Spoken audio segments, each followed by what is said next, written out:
Hi, this is Neil Clements. This is The Real Deal with Neil. Today, I've got a serious subject to talk to you about, which is a recession. Are we in one? Is one coming? How would we know? How would we not know? And I'm going to try to give you some concise information on what I've been watching that makes me think that it is coming or already here. So let's get into it. So, like I said in the intro, it is likely that we are in a recession or one is coming very, very soon. And I'll be the first to tell you that I'm no economist. I feel that I am very studied and scholarly in this matter. But even if I was an economist, the joke about them is that economists make weathermen look good, in that economists and weathermen are the only professions that can be right less than 50% of the time and still be considered experts in their field. So not only take everything that I'm saying with a grain of salt, take everything that anybody says about the economy with a grain of salt. And the reason that it's so hard to tell and to be able to predict recessions. So I remember back into like 2020 when we had a recession. I don't know if y'all realize that, but right before the COVID-fueled quantitative easing and money printing, we actually had a recession, which is what caused all of that. And so I remember sitting there in April, May, June when we were doing our first house flips ever and like biting my nails and being like, oh my gosh, what are we going to do? You know, the sky is falling, the economy is falling, nobody's working. We all have these weird masks and we can't really talk to each other. And yeah, life, right? But what happened was they actually came back a year later, middle of 2021. And that's when they came back and said, this is when the recession started. I think it was February. And this is when it ended in 2020.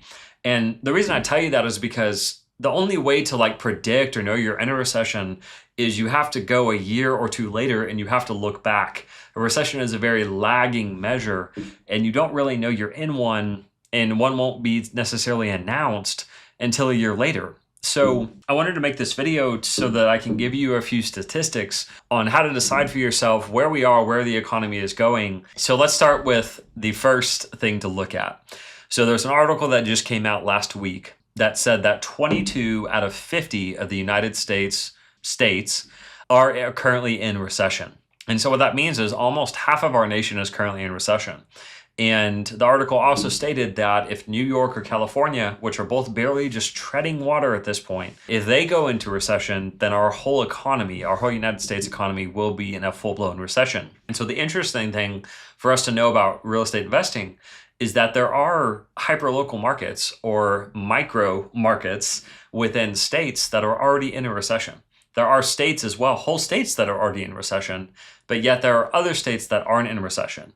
And so while it's helpful to look at the macro level and look across the whole United States, it's probably even more helpful for you to look at your specific state, your county, your city, where you invest in, and decide what does that look like? How are things going?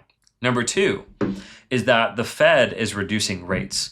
When the Fed reduces rates, historically, they do it because they see the economy going in the wrong direction. The Fed is trying to make sure that we keep unemployment low, people keep jobs, and also we don't have inflation run off the board, right? Kind of their dual mandate. And so as long as they can do both of those, they feel like they're doing a good job. That's what they've been commissioned or mandated to do. But when the Fed is lowering rates, that means that they see a problem with the economy and that they're lowering to try to ease a potential recession that is coming.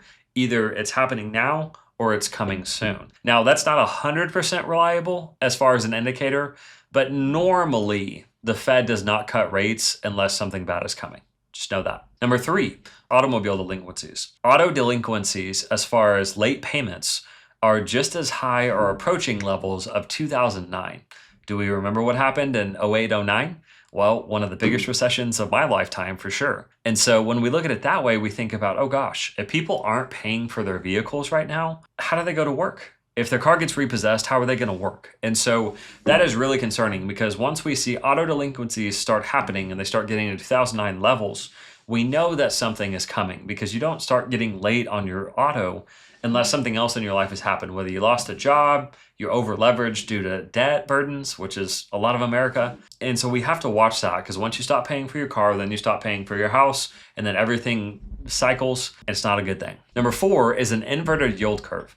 And I'm not going to pretend to be an expert on this, but long story short, there normally is a difference between long-term yield versus short-term yield. And when this curve inverts, basically that means that investors are not optimistic about the future. And it has been the most reliable indicator of recession over the past 50 years. In fact, it has never been wrong. And typically, once the yield curve inverts, that a recession is imminent within 6 to 24 months is historically what's happened for like the last, I want to say 10 recessions. And because of that, our yield curve inverted. It was 12 to 18 months ago when it started inverting. And because of that, we can almost predict that a recession is coming, coupled with these other items. And now there are a lot more things going on. There's a lot of layoffs being announced. There's a lot of other things going on in our economy, which point toward a market downturn and a recession coming. Overall, like, to me, the economy just feels like a car running out of gas. Like, maybe we're still cruising along, we're slowing down a little bit to try to conserve the gas that we do have so that we can keep on sputtering forward. But it's kind of like our car's getting choked. You press the gas and it's like it's not responding. And you're starting to realize, or at least I'm starting to realize, that this economy doesn't have much gas left in it. And so that is concerning and something that we need to watch. So now that we went through whether we're in a recession or what's coming, and I give you some stats, let's talk about what do we do about it as real estate investors. Well, one thing I want you to keep in mind is that a real estate recession, as far as real estate values, can be different than an economic recession. And so just because we're going into economic recession doesn't mean real estate values will rise or fall. In fact, they're not necessarily correlated. The only correlation that we have is that out of the past 10 recessions over the past 50 to 75 years, real estate has only fallen once during a recession, and that was 08-09. And that's because the mortgage banking crisis led us into it. Essentially, real estate was the cause of it that caused the recession. So of course it was going to fall in value. But when real estate doesn't cause a recession, it doesn't typically fall in value. In fact, it typically increases in value during a recession. A really smart man, Gary Keller, one of the wealthiest men in real estate who founded Keller Williams, says that real estate leads us into a recession, meaning it drops first before we actually get economic recession. And then it also leads us out, meaning that it rises in value during the recession and it helps us get out of the recession. And that's where I think that we are, is that we've been in a real estate recession for almost 3 years now, since middle of 2022. And I do believe real estate in most markets is coming to a low. Now, this is going to be market by market. You got to know your stats, your supply demand, because the real estate cycle can be a lot different than the business cycle or the economic cycle. But in general, I do believe we could be coming out of this real estate during this economic recession. The other interesting thing is that the top buyers markets in the nation are now Texas and Florida, which were the hottest markets, if you remember, during the COVID timeframe of 2020 to 2022 and even into 23. Now it's inversed. The great migration to the south now has become the great stay in the northeast and the north, because the hottest markets now are like New York, New Jersey, Connecticut, New Hampshire, up in the northeast, and then also parts of California in the west, which again were all really slow markets during the great migration. And so it's just really, really interesting. So anyways, guys, I just wanted to take a second to share this with you. If you want a longer format of this, Seth and I just recorded an hour-long podcast on it on the REtipster Podcast that should be released mid-October. And so I'm sure he'll link it below. Go check that out if you want the hour-long version. But I just wanted to record this tidbit for you so that you could have economic indicators of recession and that you could also know what we got to do about it. So talk to you soon.